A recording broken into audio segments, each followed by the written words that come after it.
Hello, in this lesson we're going to talk about antimicrobials that target DNA and just some other miscellaneous antimicrobials that I couldn't really put into a group. Here's the outline. We're going to talk about how bacteria make DNA and how we can use antibiotics to stop them from making DNA, and some other unique antibiotics which I've listed here, daptomycin and metronidazol. Let's talk about how bacteria make DNA. What you need to know is DNA is made out of nucleotides, and some nucleotides, such as all the purines and the thymidine, require methylation.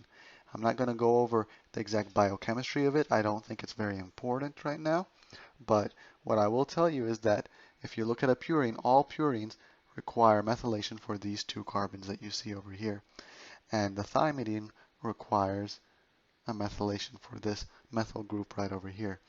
What it uses is tetrahydrofolic acid, or THF. And THF is just a derivative of folic acid, i.e. vitamin B9.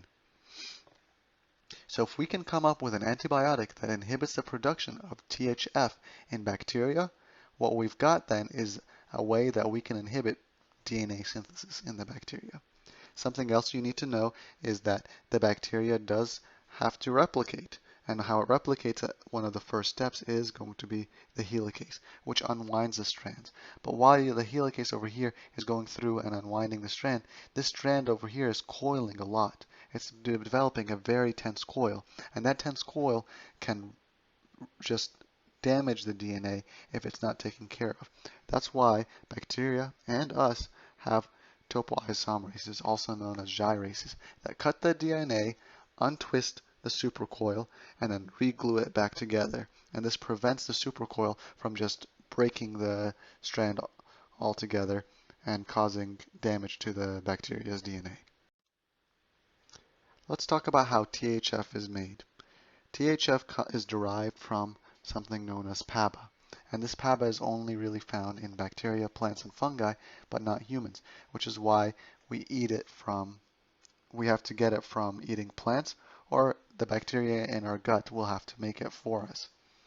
Something you need to know is that this bacteria has this enzyme over here, bacterial dihydropteroate, or reductase. And this just turns PABA into DHF, or dihydrofolic acid. So you've got over here the bacteria making dihydrofolic acid. This is something that our body can use. Our body can then take that dihydrofolic acid and turn it into THF, but so can the bacteria. So this is found in the bacteria and the human cell. So if you can think of an antibiotic that works mostly over here like sulfonamides, it'll only really have an effect on the bacteria. But something like trimethoprim, which we'll talk about in a little bit, it'll both affect us and the bacteria because we both really need to make THF. Let's talk about sulfonamides. Now sulfonamides, they look very similar to PABA. I've showed you a picture of PABA right here, and you've got the sulfonamide group right here. This is very similar to the PABA over here, but it has this huge bulky group that includes the sulfur group right there that we'll talk about. You can identify them because they tend to have sulfur in their name, like sulfamethoxazole and sulfasoxazole. And they work by inhibiting dihydroterate synthase. And this pretty much inhibits the turning of PABA into DHF, which is important for making tetrahydrofolate. Now, this is very useful because it affects nearly all the bacteria. There's not really very much resistance that you get from this. And it's also excreted through the kidneys as the way that it comes in without being metabolized, so it can actually have effect on bacteria that is in your urinary tract. Something you need to know is that it can cause hemolytic anemia, but only in patients with G6PD deficiency, which is actually the most common genetic mutation in the world. The way it works is that these sulfas, this sulfur group, makes a lot of reactive oxygen species in the red blood cells. And these reactive oxygen species can damage the membrane of the red blood cell. But most of us, we won't be affected by it. But people who have a G6PD deficiency, they just can't make enough NADPH, which you can review more biochem to learn more about that. This NADPH is important for regenerating glutathione. And if you can't regenerate glutathione, you can't neutralize reactive oxygen species. So that means that it causes it to build up, and then you get damage to the membranes of the red blood cell, and that gives you anemia. It causes nephrotoxicity, of course, because it is excreted by the kidneys, and it can cause photosensitivity by the same mechanism. It can cause an increase in reactive oxygen species, and so can the sun. And what that does is that it builds up in your skin, and it can cause a lot of photosensitivity. Something else that you need to know is that it can displace albumin. Whatever albumin carries, it can displace it. So if the patient is taking warfarin, what happens is that when you give him this drug, it kicks the warfarin off of the albumin, and it puts more warfarin inside of your effective, like more warfarin effect in your blood, and that can put the patient at risk of GI bleeds. Another thing that it can do is that it can cause bilirubin to be ejected from the albumin. In adults, that doesn't really cause very bad side effects. It might make the person look a little bit jaundiced, but in neonates, it can cause kernicterus. This bilirubin can build up inside of their brain and cause an encephalopathy. So we often don't like to use sulfonamides in babies. Let's talk about dapsone. Dapsone is, for all intents and purposes, the same thing as the sulfonamides. It just has a slightly different structure. Over here I've showed you the PABA, and I've showed you the dapsone over here, which looks like it has two subgroups that look like PABA, and then one sulfur group. So for all intents and purposes, it pretty much works and looks very similar to sulfonamides. Its uses are for two specific reasons. That's going to be leprosy and pneumocystis jirovecii. Leprosy, they'll often tell you that the patient is coming from India or Bangladesh or some part of the southern Asian subcontinent. And pneumocystis jirovecii, the patient will often have a low white blood cell count, probably a patient with AIDS. The adverse effect for dapsone is the same as sulfonamides. What they're going to ask you is going to be hemolytic anemia and G6PD deficiency. Now, the big thing about this is that a lot of the areas that have the most G6PD deficiency also have the highest cases of leprosy. So there's a lot of overlap there. So that's something that you really need to watch out with for these patients if you're interested in tropical medicine. What? Let's talk about trimethoprim. It works on the next step in the process of making tetrahydrofolate. It inhibits the DHF reductase or dihydrofolic acid reductase, and it turns it in and it prevents the production of tetrahydrofolate. Now, something about trimethoprim is that it works mostly in bacterial DHF reductase. So it doesn't have as strong of an effect on humans. Not saying that it has no effect on humans, but it doesn't have as strong of an effect on humans. The one that we use that has a stronger effect on humans is going to be methotrexate, which is more of a chemotherapy or an immunosuppressive drug that inhibits your white blood cell or your cancer cells from making DNA, just like how this is inhibiting THF, which is needed to make DNA.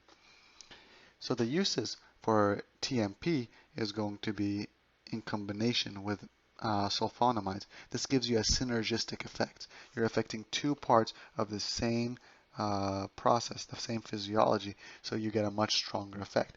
This is a drug that is very popular. It's called Bactrim, and it's often used for UTIs or skin infections. And it's just a mixture of TMP and sulfamethoxazole or SMX. So the most common uses for TMP is going to be the same as sulfonamides. Is going to be UTIs, pneumocystis jirovecii, and even toxoplasmosis. So adverse effects that you're looking for. Instead of hemolytic anemia, you would actually get megaloblastic anemia. Remember what I said, that it affects mostly bacterial dihydrofolic acid, but it can also affect human dihydrofolic acid reductase. So you won't be able to make DNA inside of your white blood cells and your red blood cells. So what that would mean is that you would have a megaloblastic anemia. And you'll learn more about that when you get into the HEMONC module, because you just don't have enough folic acid or vitamin B9. Something else that you would get in terms of white blood cells is you would get bone marrow suppression. You can't make enough DNA to support your white blood cell reproduction. Let's talk a little bit about fluoroquinolones. Fluoroquinolones, they're very easy to find on a multiple choice test because they all have the flow in their name. Floxacin, floxacin, floxacin. And they work by inhibiting topoisomerase. Remember what I said when you have a helicase over here? If the helicase is causing a supercoil, we need this topoisomerase to reduce the coilage and prevents the breakdown. But if you add a fluoroquinolone, you'll inhibit the topoisomerase, the coil will build up, and you'll damage the DNA. And so the bacteria will have a difficult time reproducing. This is mostly for gram-negative rods of the GI and for UTIs of gram-negative rods. The adverse effects are very easy to remember because you just think of bones, anything that's related to bones. I think of it fluoroquinolones, bad for the bones. And think of it as myalgia. They get a lot of pain inside of their bones and joints. You get a lot of cartilage damage. This is especially in children. You don't want to damage their cartilage because it'll prevent them from growing. And in older people and people on steroids, you get tendonitis and even rupture. You can actually get a rupture. So you don't really want to give it to athletes because they may be put at risk of tendonitis and possible rupture of their tendons. Some drug interactions you need to know about is that, like tetracyclines, they need acid to be absorbed. So you don't want the patient to be on antacid if they have peptic ulcer disease, or you don't want the patient to be taking any positively charged metals. That includes calcium, magnesium, or iron in their diet, because what that would cause is chelation, just like tetracyclines, and it can cause GI upset, similar to tetracyclines. So some similarities between tetracyclines right there. Let's talk about metronidazole, which is very unique and it has a very simple mechanism. It just makes a lot of reactive oxygen species, and these reactive oxygen species just damages the DNA of the bacteria so the bacteria cannot replicate. This is very useful for anaerobes under the diaphragm. It's pretty much the opposite of clindamycin, while anaerobes, which takes care of anaerobes above the diaphragm. So metronidazole, I think of it as a metro or a subway, I guess, is underground. So I think of metronidazole underground. And I think of clean air for Clinda above. So the air is above. Metronidazole is important for treating these diseases, Giardia, Entamoeba, Trichomonas, Gardnerella. It's one of those where you just have to know the treatment for these diseases, and you'll learn about them as you go through different modules. If you learn it now, it'll make future modules a lot easier. So it has some very specific adverse effects. One of the adverse effects is a disulfiram reaction, kind of like aminoglycosides. So you want to make sure that the patient does not drink any alcohol while they're on metronidazole, or they're going to have very severe hangover symptoms, like just the worst hangover of their life. They'll have flushing, tachycardia, hypotension, and a very massive headache. And I've showed you a picture over here, someone drinking beer, just to remind you that metronidazole causes a lot of hangover symptoms. Another thing is that it has a metallic taste, kind of like the metro, kind of like the train. It tastes really bad, so patients don't really like to take it. It's very hard to get kids to keep taking it, but the metallic taste is very normal complaint that you find in the patient population. Let's go on to daptomycin, which is very unique in that it has two different parts to it that you need to know. It's got a hydrophilic part, a large hydrophilic part, and it's got this over here, the hydrophobic area, this like fatty acid tail. What happens is that these hydrophobic areas will poke themselves into the cell membrane of the bacteria, and then these big bulky hydrophobic parts will also will hang out on the outside. If you get enough of the daptomycin to build up in the bacterial cell, what's going to happen is it's going to make this pore or this channel where the bacteria loses a lot of this potassium and a lot of its nutrition. So it's just an amphiphilic. Amphi is like an amphibian which likes dry land and wet, the wet water. So that's why we call it amphiphilic, and it pokes a hole in the cell membrane. It's resistant. It's often just saved for resistant MRSA and VRE, and so we just tend to use it as a last resort. It has a really serious adverse effects in that it can poke holes in your muscles just as much as they can poke holes inside of your bacteria inside of the bacteria that's infecting you. And this can cause myopathy and rhabdomyolysis, which can cause a lot of myoglobin to build up in your blood and eventually go into your kidney and can even cause kidney failure. And I'm showing you over here how the urine looks like. It looks really dark, as if someone had just run a marathon and damaged every single muscle in their body. Let's talk about nitrofurantoin. It's not really found in first aid, but I did see it in my step 1 exam, and so I just feel like it needs to be mentioned. So nitrofurantoin, before we didn't know the mechanism, but I think in 2005 they figured it out. All we really knew before is that it accumulates in urine, but now we know that it is actually activated by one of the bacteria's enzymes. And what it does is it has a very high reactivity with the DNA. Once it gets inside of the bacteria and it gets activated, it'll react very vigorously with the DNA, and it kind of damages the DNA, almost like some chemo drugs that you'll learn about in HEMONC. What it's often used for is going to be UTIs, because it needs to enter a bacteria and get activated to work. It would be actually safe for urinary tract infections in the case of pregnancy. So that's very important, because you can't really give Bactrim to a pregnant woman, because you have a risk of reducing the folic acid, and that can cause a lot of spinal cord problems in the babies. You can't really give quinolones to a pregnant woman, because that would damage the bones and the cartilage of the developing fetus. So how do you study for this? What you want to know is that you want to focus mostly on the mechanism and the adverse effects. Okay? The adverse effects are very simple to memorize. They have a lot of unique ones. Fluoroquinolones are bad for your bones. Sulfa drugs are very important, as that they can cause hemolytic anemia for G6PD, which is the most common genetic defect in the world. So it's very important that you know this. It's very high yield. Learn about the niche uses. For example, leprosy is often treated by dapsone.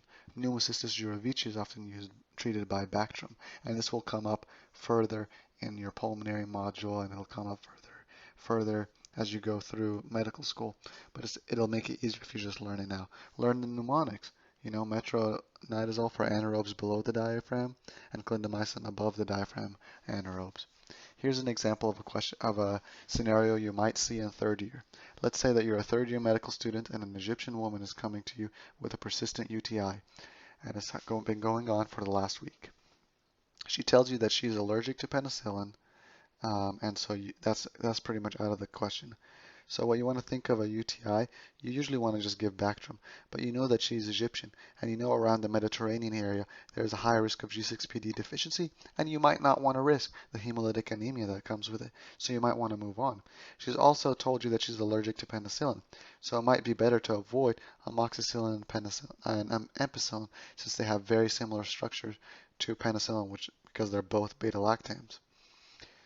Something you might want to then consider is quinolones. But for quinolones, you need to make sure that she is not pregnant, because quinolones are going to can hurt the fetal bones and cartilage. So you want to give her a pregnancy test before you start that. And you also want to tell her about the muscle pain that she may experience, like the muscle and joint pain that might come with it. Just because if she knows to expect the symptoms, she'd be more likely to be compliant. If she was pregnant, however, you might have to resort to nitrofurantoin, because that one is actually safe for the fetus and the mother. All right, good luck.